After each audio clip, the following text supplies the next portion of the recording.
If you've decided to delete your Disney Plus account permanently, follow these steps to ensure the process is completed correctly. Step 1. Log into your account.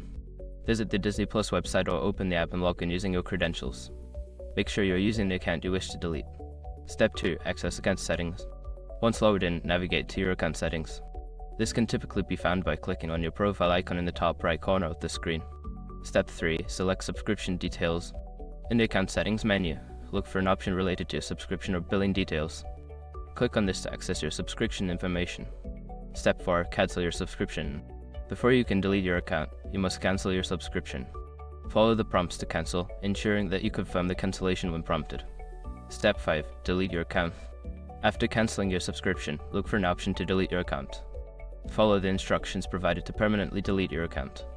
Make sure to read any warnings about losing access to your content and data. Once you've completed these steps, your Disney Plus account will be permanently deleted.